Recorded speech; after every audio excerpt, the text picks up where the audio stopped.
Puji Tuhan, Shalom, semua bersukacita bukan? Karena Tuhan Immanuel, Tuhan beserta kita. Hari ini kita masuk kepada minggu yang terakhir di bulan Februari, tetap dengan tema menghadapi masalah. Nah, di minggu keempat ini, mengapa Tuhan izinkan masalah itu terjadi dalam hidup kita? Mengapa Tuhan gak larang saja masalah itu atau hentikan masalah itu? Semuanya dalam rencana Tuhan yang pasti rencana yang baik kok buat kita. Jangan pernah takut untuk Tuhan itu akan menghancurkan hidup kita. Nah, di minggu keempat ini sebetulnya Allah mengizinkan masalah itu terjadi adalah supaya kita melalui masalah itu belajar mengoreksi diri. Karena apa? Tuhan memberi kesempatan kepada kita untuk berubah. Berubah seperti apa? Berubah semakin baik, menjadi lebih baik, sangat baik, amat sangat baik, dan menjadi luar biasa baiknya sampai menjadi sempurna. Bahkan firman mengatakan sampai seperti Yesus. Jadi setiap masalah itu juga jadi pembelajaran untuk kita. Apa yang kurang dari kita sehingga masalah ini terjadi? Apa yang kelebihan dari kita sehingga masalah ini terjadi? Atau apa kekeliruan kita? Atau apa hal yang ceroboh dari hidup kita? Semuanya itu mari kita merendahkan hati untuk apa? Dikoreksi oleh masalah itu. Dan ketika dikoreksi kita akan dibimbing, dimampukan oleh Roh Kudus mengalami perubahan demi perubahan. Sehingga bukan intimidasi daripada setan dan iblis, tapi adalah teguran lembut dari Roh Kudus dengan kemampuan Roh Kudus untuk membuat kita bisa berubah. Berubah seperti apa? Seperti apa yang dikehendakinya. Dalam Roma pasal 12 ayat yang kedua dikatakan, janganlah kamu menjadi serupa dengan dunia ini, tetapi berubahlah oleh pembaruan budimu, sehingga kamu dapat membedakan manakah kehendak Allah, apa yang baik, yang berkenan kepada Allah, dan yang sempurna. Nah, supaya kita sekarang tidak menjadi serupa dengan dunia ini, kita harus menjadi bintang yang bersinar. Kita harus menjadi garam yang mengasinkan dunia dari pembusukan.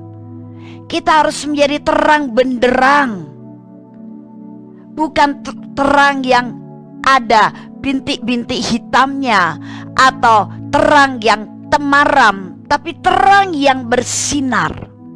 Nah, itu sebabnya jadikan setiap masalah problem adalah satu pelajaran buat kita menjadi lebih baik, naik satu tingkat, naik lagi ke tingkat lebih tinggi, naik lagi ke tingkat lebih tinggi. Dan disitulah kita akan mengalami perubahan yang luar biasa. Kita mengalami pembaruan dalam pikiran sehingga kita bukan lagi berpikiran dunia tapi berpikiran Kristus, yang akhirnya kita menjadi jawaban bagi dunia karena kita punya pemikiran yang benar, pemikiran Kristus, pemikiran diurapi, dan yang tersimpan di dalam kita semua adalah jawaban-jawaban yang tepat. Nah, itu yang Tuhan inginkan. Kita harus berbeda dengan orang dunia sehingga kita mengenal Dia dengan tepat dan kita tahu kehendaknya. Kehendak yang baik buat kita, kehendak yang berkenan bagi kita, dan kehendak yang sempurna. Sehingga kita tidak salah langkah, tidak salah ambil putusan, dan kita bukan menjadi orang fasik. Jadi ketika saya rangkum 4 minggu ini, yang pertama adalah bagaimana menghadapi masalah. Kita harus punya pergaulan karib dengan Tuhan. Itu yang pertama. Dan kemudian yang kedua, kita harus mendudukkan diri sebagai orang benar supaya menghadapi masalah bersama Tuhan dan menang. Jangan sebagai orang fasik, karena orang fasik itu setiap menghadapi masalah akan seorang diri, sehingga mengandalkan kekuatan manusia, mengandalkan diri sendiri, dan akan gagal. Dan minggu yang ketiga adalah Tuhan mengizinkan hal itu untuk apa? Apakah Dia kejam dengan kita? Apakah karena dia benci pada kita atau sedang balas dendam oleh kesalahan kita? No. Tapi Tuhan ingin bahwa kita saatnya mempraktekkan firman. Karena kalau tidak dikasih tantangan, kita bisa melupakan firman. Kita bahkan bisa menyimpang dari firman. Dan membuktikan bahwa firman Tuhan itu betul-betul adalah kebenaran yang memerdekakan kita dan tidak pernah gagal. Ya dan amin. Dan firman Tuhan memang hidup dalam kita. Kemudian yang keempat adalah bahwa Tuhan mengizinkan masalah itu terjadi, dan masalah itu harus kita hadapi. Untuk apa? Juga untuk belajar mengoreksi diri. Karena Tuhan masih memberi kesempatan kepada kita untuk berubah ke arah yang lebih tinggi, lebih baik, lebih tinggi lagi, lebih baik lagi, lebih tinggi lagi, lebih baik lagi, sampai seperti apa yang ditentukan oleh Bapa Surgawi, seperti Yesus. Sanggupkah kita? Saya percaya yes.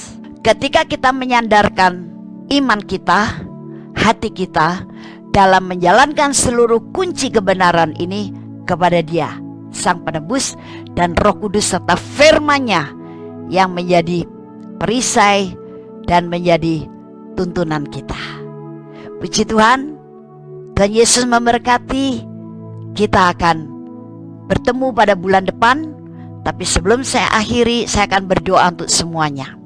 Mari angkat tangan saudara. Bapa Surgawi, horalamaya shikara ralamaranta, horalamaya kara waralamarani kida ralama shikara waralamaranta. Ya, amin Tuhan. Urapan bekerja atas setiap kami, dan dengan urapan itu Engkau mampukan kami untuk menghadapi masalah dengan cara-cara ilahi, cara-cara elegan, cara-cara mulia, yaitu cara-cara mengenakan kunci kerajaan Allah. Sehingga semakin hari kita semakin menyenangkan hati-Mu, dan kami semakin sempurna seperti Engkau. Terima kasih Tuhan Yesus, terpujilah nama-Mu sampai selama-lamanya. Haleluya. Amin. Tuhan memberkati.